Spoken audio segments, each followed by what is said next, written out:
Gracias por acompañarnos en este su programa Acceso Directo, que es un espacio para dar a conocer el trabajo de nuestros académicos, investigadores y científicos. Y el día de hoy nos da mucho gusto volver a conversar con la doctora Marta Gabriela Gaxiola Cortés, doctora en Ciencias Biológicas. Ella está aquí en la UNAM, en CISAL, y para eso vamos a platicar sobre los estudios de requerimientos nutricionales de organismos acuáticos. Doctora, ¿cómo está esto de la alimentación acuática?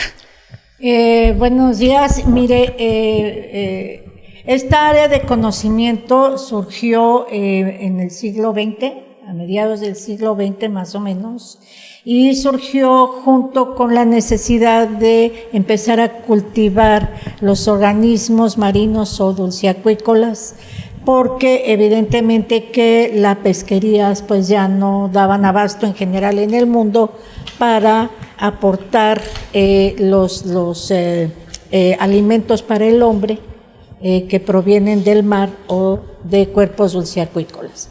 Entonces, con la necesidad de cultivar estos organismos para incrementar los alimentos para consumo humano, también entonces surgió la necesidad de ver cómo se alimentaban estos organismos en condiciones controladas. Cuando hablo de condiciones controladas, hablo de estanques, de tanques, etcétera, que ya son manejados por el hombre, que ya no dependen de la naturaleza.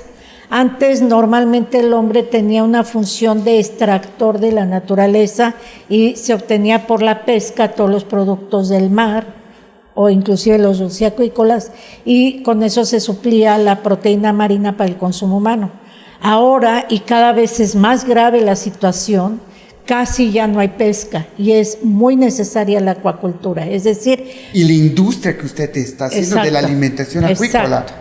Justo la acuacultura se acompaña de la necesidad de generar la industria de los alimentos para los animales que se están cultivando, porque este control a nivel de cultivo requiere también de un control de alimentos que tengan buena calidad para que al final el producto de la acuacultura tenga un alto valor alimenticio para el hombre.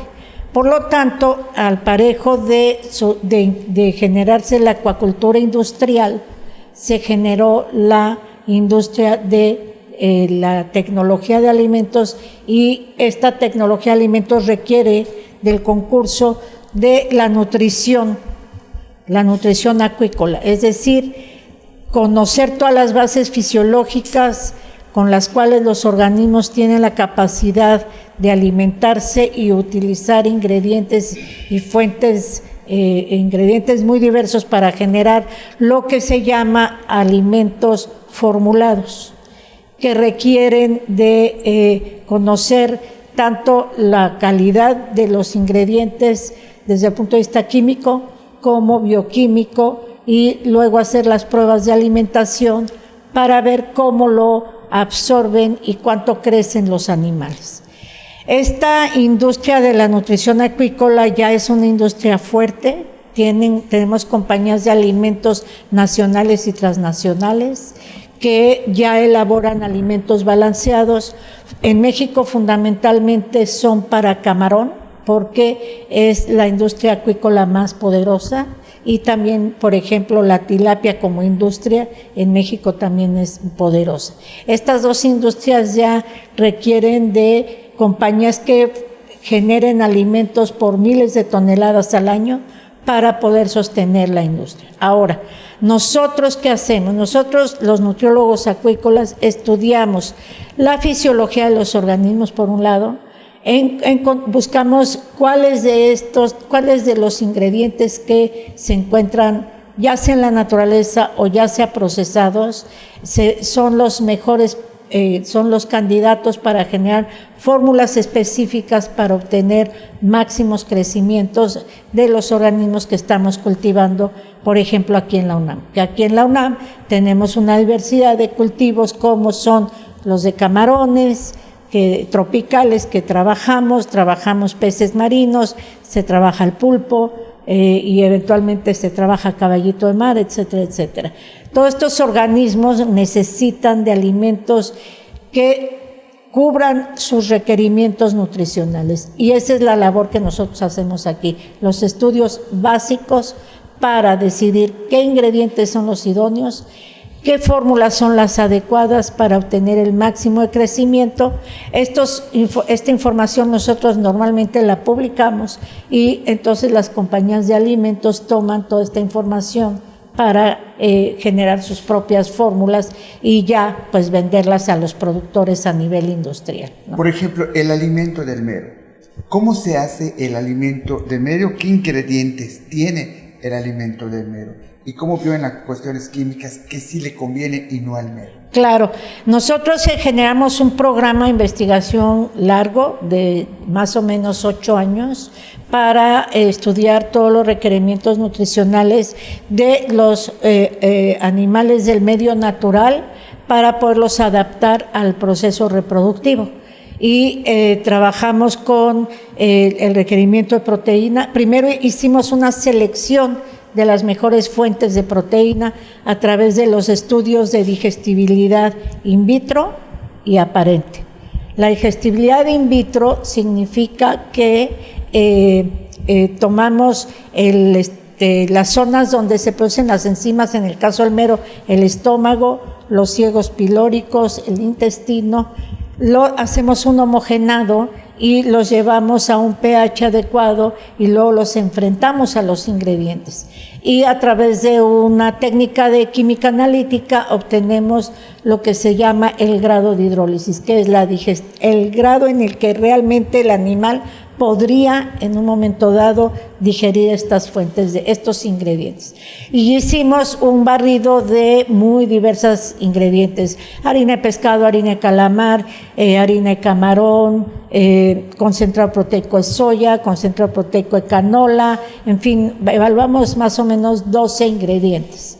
Entonces vamos a un corte comercial y regresamos. Y aquí se hace el alimento. Regresamos con la doctora Gabriela Gaxiola. Como siempre, estamos aprendiendo.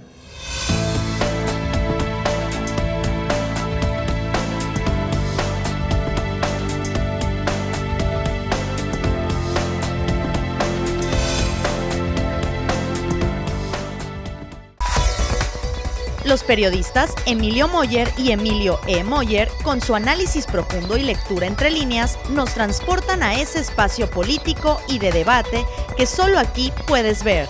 Primera Plana por Teleplay. Viejos amigos en una nueva señal.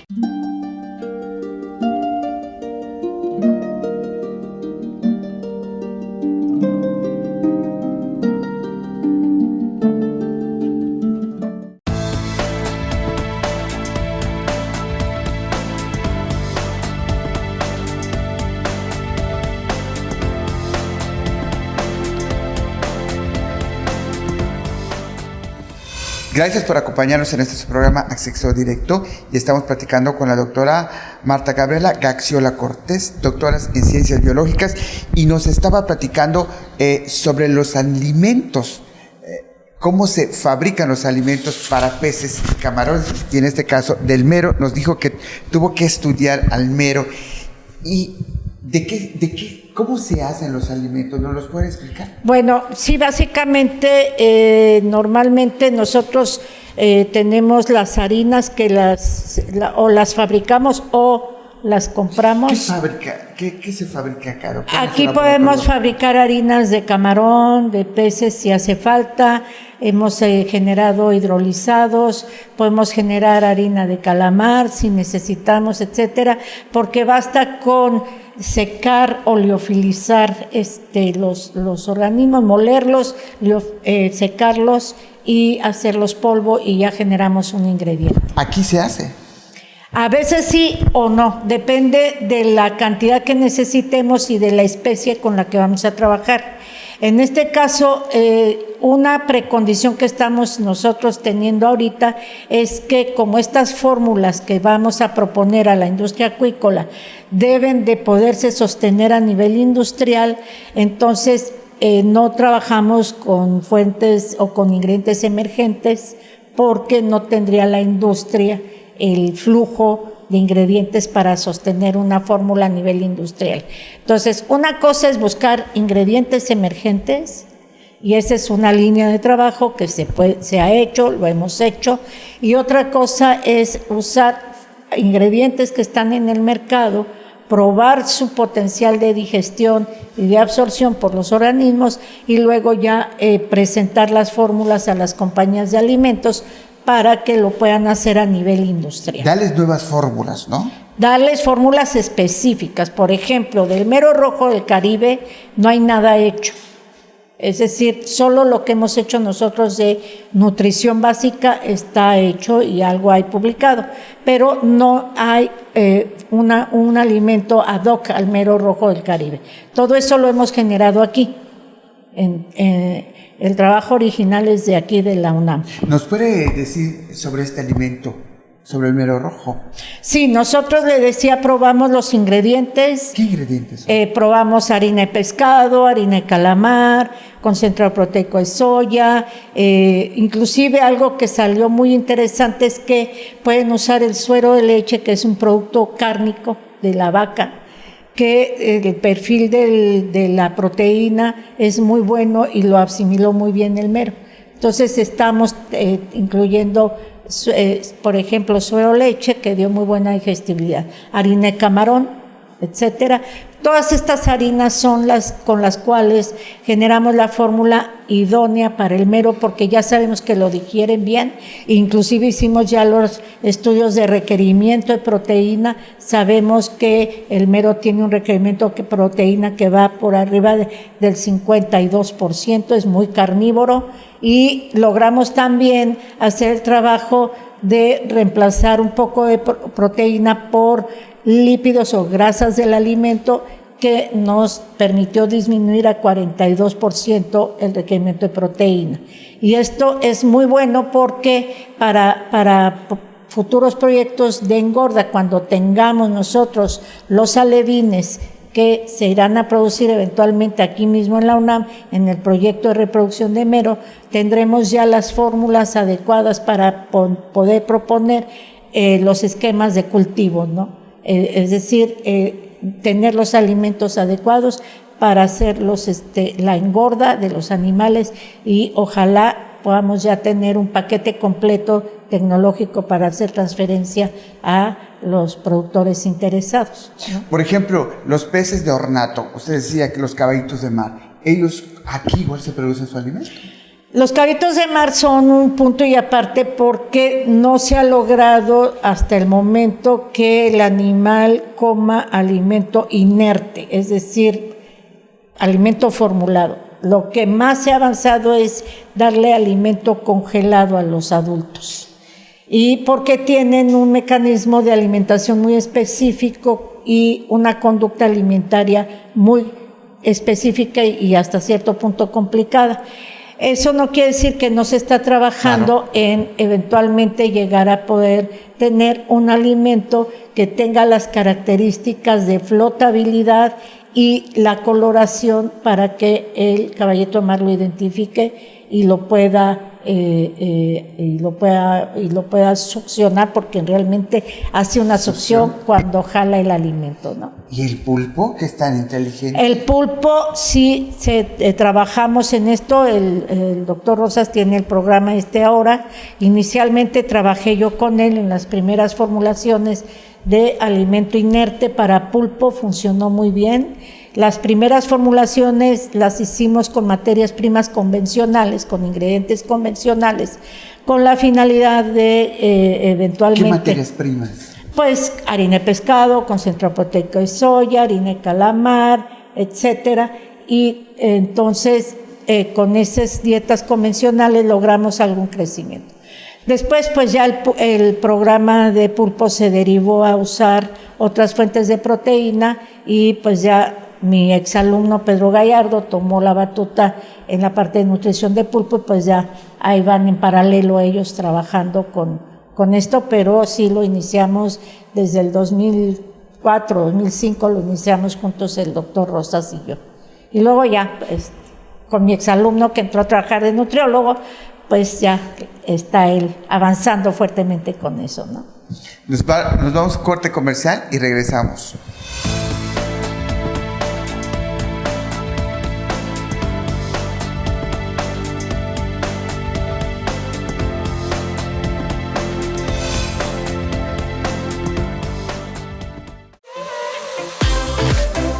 Conoce las maravillas que presenta la península de Yucatán para divertirse y vacacionar en Getaway. Por Teleplay, viejos amigos en una nueva señal.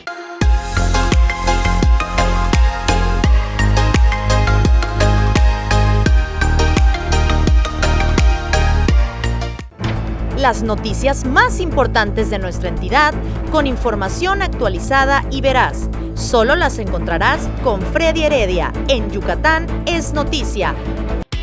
Por Teleplay, viejos amigos en una nueva señal.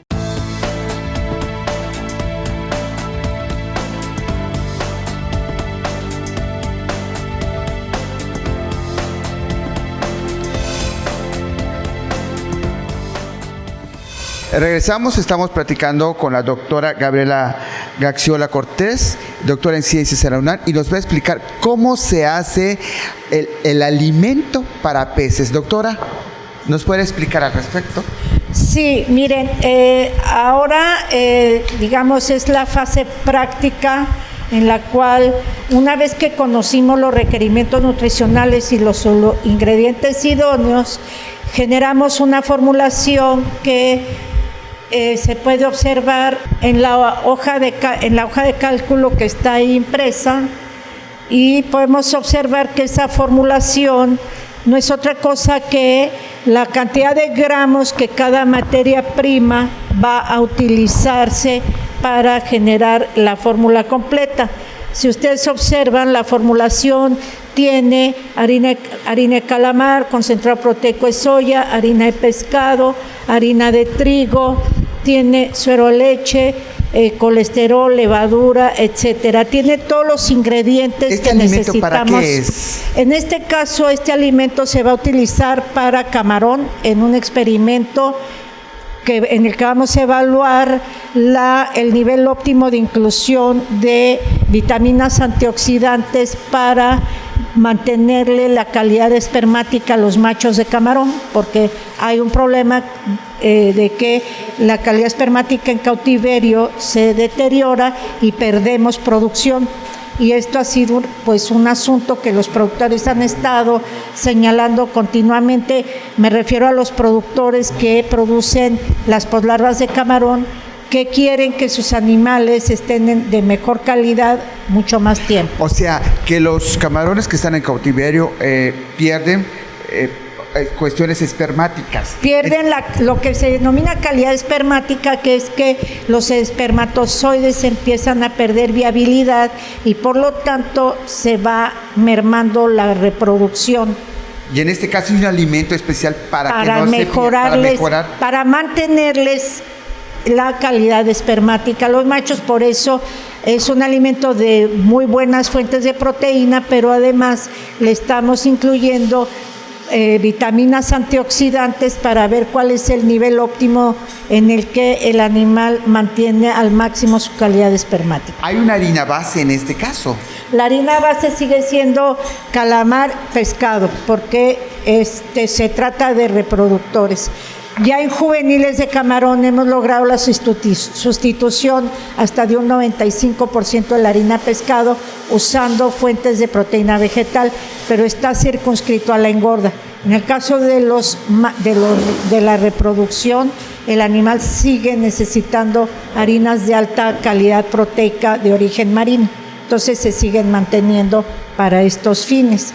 Ahora, lo que estamos avanzando también es que tengan un alimento formulado y se deje de depender de alimentos frescos o congelados, que es lo que usualmente les dan a los reproductores en el momento para producir las poslarvas. Y porque eso es muy caro, muy oneroso, claro, y la calidad también es muy variable. Entonces también al mismo tiempo estamos tratando de demostrar que podemos mantener a los machos con alimentos formulados que mantengan la calidad y si además les mejoramos la calidad espermática, entonces para la industria de la producción de las poslarvas de camarón son resultados que pueden aplicar y que pueden generar ahorro de dinero en términos de la alimentación, porque es muy caro el alimento fresco y congelado, o bien para la producción. ¿Cuánto hay de ahorro con este tipo de alimentos? Pues más o menos, pues para mantener a un lote de 200 reproductores al mes, más o menos estamos gastando del orden de 30 a 40 mil pesos de alimento fresco o congelado, que además es de importación alguno de ellos. Entonces, y ya con este tipo no he hecho yo el cálculo numérico, pero el kilo de alimento de no debe de rebasar los 1,000 pesos. O sea, menos todavía. Hay un ahorro sí hay considerable. Sí se puede generar un ahorro considerable. El problema básico es mantener el suministro de ingredientes, que eso es otra fase que habría que resolver, de ir viendo con qué podemos sustituir la harina de pescado a este nivel, a nivel de los reproductores, que es el insumo más complicado de mantener en el mercado, porque como son peces marinos que se extraen del océano, y los peces marinos también están escaseando, tenemos un problema serio también de abasto a mediano plazo. Y esa es otra línea de investigación que vamos a abrir, que luego les contaré en otro programa, que tiene que ver con cómo sustituir la harina de pescado para, por lo menos, la industria del camarón. Ahora estamos aquí nada más para mostrando cómo se hacen los alimentos, es tomar las harinas, pesarlas. Ahí en este caso tenemos esa harina de calamar, se pesa, se va adicionando en una mezcladora. Primero se mezclan todos los ingredientes secos, que llamamos secos, que son las harinas, y luego se van a ir agregando ingredientes que son los aceites, como el aceite de pescado o la lecitina de soya. Luego finalmente se agrega un ingrediente que le llamamos aglutinante, porque esta mezcla se va a humedecer y va a quedar como una pasta, hagan de cuenta una pasta para pastel. Que llega a quedar dura después, me imagino. Claro, luego le agregamos un aglutinante como que es el alginato de sodio, y ya queda como un pellet seco. Más bien que una pasta que luego pasamos por el molino de carne y ya salen una especie de espaguetis que luego se meten a la estufa a secar a 60 grados y ya quedan estos espaguetis secos. Si se puede, les puedo mostrar unos que están en el refrigerador para que vean cómo queda el producto final. Ahorita les vamos a mostrar, digamos, una vez que se hace todo este proceso que dura alrededor de hora y media. ¿Hora y media? Hora y media en total.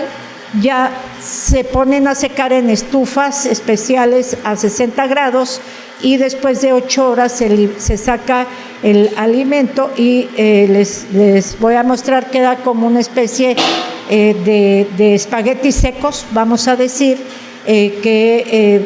lo que va a variar es el tamaño del espagueti de acuerdo con el animal de que se trate. También pueden tener otras formas, los alimentos inertes pueden tener muy diversas formas, inclusive si ustedes han visto en la industria de los perros, se hacen hasta de estrellitas y huesitos y eso. Así queda, este es un alimento ya seco que se produjo aquí bajo esta metodología que les digo, y esto es lo que ya le vamos a dar de comer a nuestros reproductores de camarón en el ensayo que vamos a empezar a efectuar la semana que viene.